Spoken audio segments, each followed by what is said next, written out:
Welcome. My name is Kelly. I own Dogkind and I specialize in very fearful dogs and helping them build confidence. The holidays are really tough for our sensitive pups. A lot of times we want them to be spending time in places where they don't normally spend time because we have guests over and we need to keep them separated. And that can be tough for dogs who are used to being able to go kind of wherever they want to go in the house, and also who are not comfortable hearing or seeing visitors or strangers in the house. So today we're going to talk about conditioning or easy training, happy places your dog can spend time when you have visitors, and what can you do right now to start that training without a whole lot of complex work. Happy place training for holidays and guests. This is for you if you have an anxious or fearful dog and you think the holidays will be stressful and you know you're going to need to separate your dog from guests and activities. So you need places for them to be. Some examples, so what would be a happy place?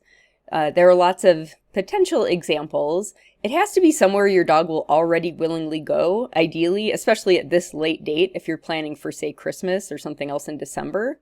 Pick somewhere they will already willingly go. It can be their safe space that they already spend time in or preferred hiding places, as long as that's compatible with where guests will be spending time.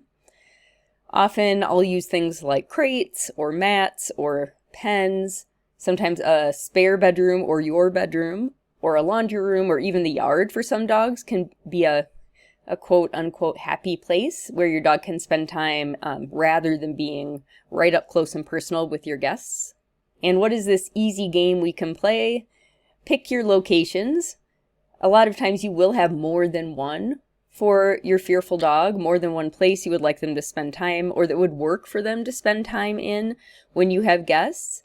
Place treat cups near each happy place, and or keep treats in your pocket all the time. I honestly do better if I keep treats in my pocket, but we do have treat cups sort of permanently stationed by some of Pancake's happy places also, so sort of a backup plan. And all you have to do is every time you pass by this happy place, drop or toss treats for your dog to find. If your dog is following you around like they're your shadow, kind of like Pancake is for me these days, they'll see you throw the treats and they'll go get them, and that's fine. If your dog is a little more timid, then, you just have to wait for them to discover where the treats are. Once they do get there and eat them, they're likely to go there again, assuming that our treats are in fact reinforcing the behaviors of going to that place and searching for treats. But you can see why it's important, especially if you have a dog who's a little bit on the timid side and is not following you around all the time.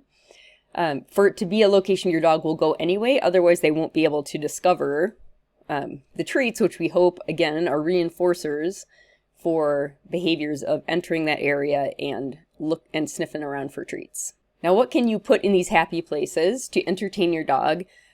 In addition to loose treats, which is kind of what I was just talking about, and I often will toss these into a snuffle mat, both to catch the treats so they don't just fly everywhere when I throw them, but also because it makes them last a little longer. You can also use longer lasting treat delivery systems, like licky mats or stuffed food toys or favorite chews. And that you kind of are double dipping if you do that, because not only will you give your dog something they really love, but you might get some quote unquote free duration in the happy place if they are working on a food toy that takes them a little longer. If you have a dog who's really toy crazy, you could also plant their favorite toys in the places you want your dog to start to prefer for the holidays, and that can also work just as well as treats. So for Pancake, he has snuffle mat stations throughout the house that are both settle and hangout locations, but really more importantly, when there's movement happening in the house, especially me trying to move him places in the house, when we have visitors, it creates a very predictable and specific route for him to follow as he moves through the house. And actually, as he's lost his sight, that has taken on an additional benefit for him, because he has this very particular route he follows, moving between his snuffle mats. I also use crates which can serve as mobile happy places or pens. He also has a sleep palace, which is also a pen, but it's where he sleeps at night, and it's in our bedroom. So here are some photos. These are the snuffle mats I use for his sort of stations throughout the house. And I like these because they're flat, and so they actually serve as mats for him, for his mat work. He's learned to like go there and settle there for treats. But they're also, so they're made as snuffle mats, so they hold the treats well if you throw the treats to them. And I'll put a link to these below where you're watching this video once I have the recording up. Crates, like I mentioned, you can move these to different rooms as long as your dog is conditioned to be comfortable in a crate, and that can be a good happy place for them. This is a pen we have in the living room, and I don't use this as much when we have guests because it's really in the middle of the action. This is where, you know, everyone hangs out if they're not in the kitchen when we have visitors, but that can also be a place where Pancake can spend time when we have visitors and have his food toys in there. And then this is his sleep palace, which is a pen next to our bed, and he's pretty comfortable in there. So that's just another location where I could leave the door open and include it, you know, every time I walk into the bedroom, toss treats in there. I don't need to do that anymore because he goes in here very readily. Actually, it's where he heads every time he comes into the bedroom, sort of by default. But early on, I did a lot of tossing treats into this pen to develop that behavior of going in there. Let me show you some video of us working on Pancake's treat stations, his snuffle mat stations in the house, and how you might do this training if you were trying to develop sort of preferences for certain locations in the house. So here's Pancake's, he's standing on one of those snuffle mat stations I showed you a photo of before. And this is going to be my husband because I was also working on Pancake's comfort with my husband moving around. So he had just thrown treats onto that mat. And then he runs to the next mat and you see treats there as well. That's the kitchen. Now there's another mat in the laundry room. And then around the corner from the laundry room, there's yet another mat, kind of by the front door. And you see he's actually anticipating the movement to the big mat he started out on.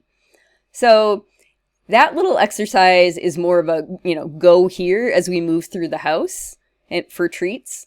But we also do more duration exercises where if I'm going to be hanging out, especially near one of them, if he stays there, I just keep, you know, periodically tossing treats to him. And again, because it's like a snuffle mat, the mat really catches the treats well and they don't usually go flying everywhere.